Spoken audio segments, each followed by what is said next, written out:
હર હર મહાદેવ દોસ્તો, તો આપ સૌનું સ્વાગત છે અમારી ચેનલમાં, જેમાં અમે લઈને આવીએ છીએ અવનવી વાર્તા, કવિતાઓ અને સુવિચારો. અમારો ધ્યેય ફક્ત એટલો જ છે કે અમારા શબ્દથી તમારા લોકોની જિંદગી સુધરી શકે એવી વાતો અહીં અમે લઈને આવીએ છીએ. જોકે આજકાલ તો વ્યક્તિનું મૂલ્યાંકન ઓછું થઈ ગયું છે, પણ પ્રયત્ન એવો રહે છે કે વ્યક્તિનું મૂલ્યાંકન વધે એના માટે નવું નવું લાવતા રહીએ. મહેનત ફક્ત એટલી જ કરવાની છે કે તમને જો અમારા સુવિચાર, અમારી વાર્તા અથવા અમારી કોઈપણ શીર્ષક પરથી તમને કંઈ શીખવા મળ્યું હોય તો તમે તમારા જીવનમાં ઉતારજો અને તમારા મિત્રો અને પરિવારજનો સાથે અવશ્ય શેર કરજો અને અમારી ચેનલને સબસ્ક્રાઇબ કરવાનું ભૂલતા નહીં. અમારો ફક્ત એટલો જ ધ્યેય છે કે અમે અમારા શબ્દોથી કે અમારી વાતોથી લોકોની જિંદગીને સુધારી શકીએ. તો આજની વાર્તાનો શીર્ષક છે પરિણીત સ્ત્રી અને પુરુષની સમસ્યાનું નિવારણ.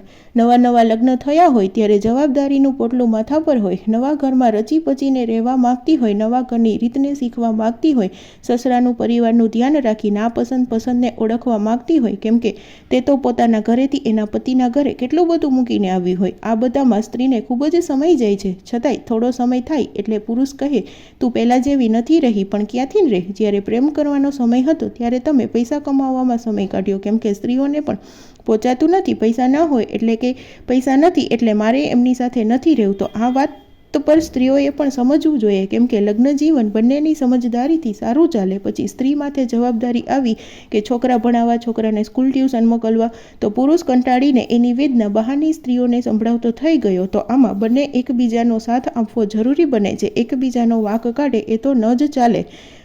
હું સ્ત્રી પુરુષને ફક્ત એટલું જ કહીશ કે તમારા લગ્ન જીવન તમારા માતા પિતાએ નક્કી કર્યું હોય છે, એટલે સ્ત્રી પુરુષ બંનેના માતા પિતા એકબીજા સાથે ખૂબ જ સારો સંબંધ નિભાવતા હોય છે. તો આ બધાનું વિચારી પતિ પત્નીએ એકબીજાનો સાથ આપી એકબીજાના સાથે સુખ દુઃખમાં ચાલવું જોઈએ. આ જ સાચું લગ્ન જીવન છે. તો આમાં અમે બંનેની સમજદારીની વાત કરી છે. જો તમને કંઈક શીખવા મળે તો અવશ્ય આ વાત પરથી લગ્ન જીવનમાં જીવતા લોકોને શીખવજો, જેનાથી તમારા જીવનમાં મધુરતા આવે. ને મિત્રો, તમને જો અમારી આજની વાર્તા ગમી હોય તો અમને કમેન્ટ સેક્શનમાં જરૂરથી જણાવો અને સાથે સાથે અમારી ચેનલને સબસ્ક્રાઈબ કરવાનું ભૂલતા નહીં. તો થેન્ક યુ મિત્રો.